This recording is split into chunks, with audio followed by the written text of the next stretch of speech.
अस्सलामु अलैकुम वरहमतुल्लाह। आज की इस वीडियो में आपको कंप्लीट पेपर पैटर्न गाइड करूँगी। इससे पहले आप चैनल पर नए हैं तो चैनल को लाइक, सब्सक्राइब और बेल आइकन को प्रेस करना मत भूलिएगा। वीडियो को स्टार्ट करते हैं। इसका पहला सेक्शन है जिसमें मैं आपको सिलेबस और पेपर पैटर्न के बारे में कंप्लीट गाइड करूँगी और नेक्स्ट जो इसका सेक्शन होगा उसमें मैं आपको सैम्पल पेपर प्रोवाइड करूँगी। ओके, चलिए हम स्टार्ट करते हैं। सबसे पहले हम इसके पेपर पैटर्न में देखते हैं कि क्या क्या आएगा। पहले टाइपिंग का टेस्ट होगा, इसके फ़ौरन बाद MCQs होंगे। ठीक है, टाइपिंग टेस्ट नादरा के अपने सॉफ्टवेयर पर होगा, MCQs टेस्ट कंप्यूटर पर होगा और जो ही दोनों टेस्ट ख़त्म होंगे साथ ही आपका रिज़ल्ट आ जाएगा। समझ आएगी आपको?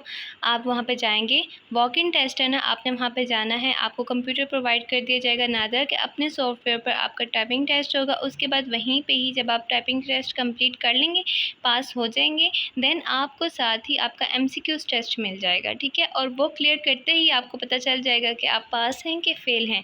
अगर आप पास हुए तो आपको इंटरव्यू के लिए आपको वहीं पर पता चल जाएगा। ठीक है, नेक्स्ट हम देखते हैं इसका पेपर पैटर्न 2024। ठीक है, सबसे पहले हमारे पास आता है टाइपिंग टेस्ट। टाइपिंग टेस्ट जो आप उनके सॉफ्टवेयर पर देंगे उसके मार्क्स 20 होंगे, जो आपने 3 मिनट में कंप्लीट करना है। ठीक है, इसके बाद आपका जो MCQs मार्क्स होंगे वो 40 होंगे और इसके बाद जो आप इसमें अगर इंशाल्लाह पास हो गए तो नेक्स्ट जो इंटरव्यू होगा उसके मार्क्स भी 40 होंगे।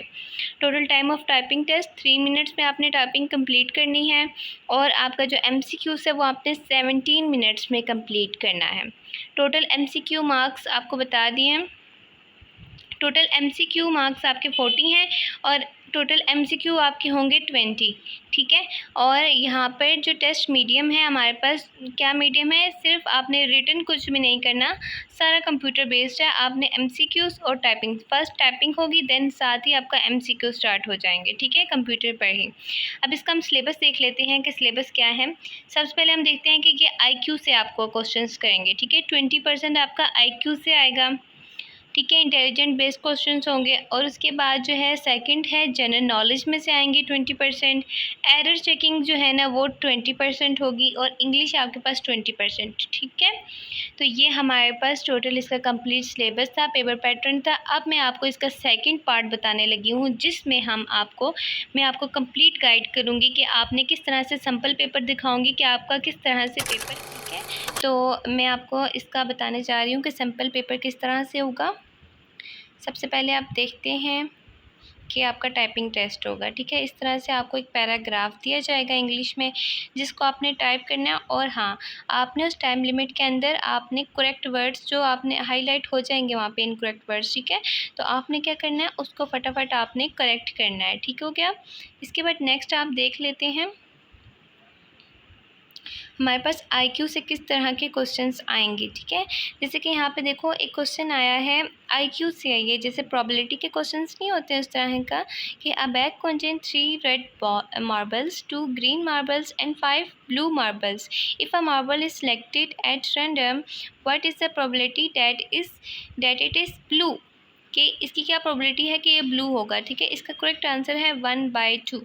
ठीक है, इसके बाद आपने इसी तरह के क्वेश्चंस प्रोबेबिलिटी के आपने कर लेने हैं। What is the missing number in the sequence. ठीक है, सीक्वेंस में मिसिंग नंबर कौन सा, जैसे 1 1 2 के बाद 3 आ रहा है, 3 के बाद 5 आ रहा है, 5 के बाद 8 आ रहा है, तो 8 के बाद ओड नंबर ही आएगा। ठीक है, 3 5 8 और फिर ओड नंबर क्या हो सकता है, तो यहाँ पे इन्होंने 13 किया हुआ है।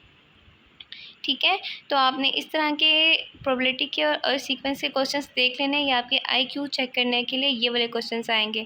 और इसके बाद आप देख लेते हैं जनरल नॉलेज। जनरल नॉलेज में आपके किस तरह से क्वेश्चंस आ रहे हैं। Name the largest province in the Pakistan by population, तो कौन सा है, पंजाब। इसी तरह which country is known as the land of midnight sun. ठीक है, तो वो कौन सी है कंट्री, वो नॉर्वे है। इसी तरह एरर चेकिंग के क्वेश्चंस आगे हैं। Which of the following sentence contain an error in capitalisation. ठीक है, तो यहाँ पे बी में था। ठीक है, आप ये वीडियो स्टॉप करके देख लीजिएगा। इसके अलावा हम सेकंड क्वेश्चन देखते हैं, are there any error in the transpose data, if so how many. आप कह रहे हैं कि कितने हैं यहाँ पर ट्रांसपोज डेटा में, कितने आपके एरर्स हैं, 1 2 4 या नॉन ऑफ, ठीक है, नन नन नहीं है, तो यहाँ पे फोर एरर्स आ रहे हैं यहाँ पे, ठीक है। इसके बाद हम आगे देख लेते हैं कि इंग्लिश में कैसे क्वेश्चंस आए हुए हैं। चूज़ द करेक्ट सिनोनिम, ठीक है, इसमें सिनोनिम्स आएंगे, ठीक है। आपने इसमें से कैंडिडेट का सिलेक्ट करना है, तो फ्रैंक आ रहा है, ठीक है। इसी तरह हम देख लेते हैं कि which is the correct sentence verb वगैरह भी इसमें आएगा, ठीक है। तो आपने ग्रामर भी देख लेनी है, ठीक है। तो I want to go home, ठीक है। इसके बाद हम देख लेते हैं जनरल साइंस में से आ रही हैं। What is the smallest unit of life, तो कौन सी होती है, सेल, ठीक है। What is the unit of force, Newton, ठीक है। तो ये हमारे पास सैम्पल पेपर था। अगर आपने यहाँ तक वीडियो कंप्लीट देखी है तो अपने चैनल को लाइक, सब्सक्राइब और बेल आइकन को प्रेस करना नहीं भूलना। अपने फ्रेंड्स और फैमिलीज़ के साथ वीडियो लास्ट में शेयर करनी है। और इससे रिलेटेड क्वेश्चंस में मज़ीद पास्ट पेपर भी इधर मैं इस अपने चैनल पे अपलोड करूँगी। साथ ही इससे रिलेटेड मज़ीद क्वेश्चंस जो होंगे जैसे करंट अफेयर्स के, ठीक है, प्रोबेबिलिटी के, IQ के, इससे रिलेटेड मैं बहुत सारे क्वेश्चंस जो है ना इसकी 2-3 वीडियो और डालूँगी, करके जाना है ताकि आपको वीडियो मिल जाए, ठीक है, बर वक्त। ओके, अल्लाह खैरन कसीरा, अल्लाह हाफ़िज़।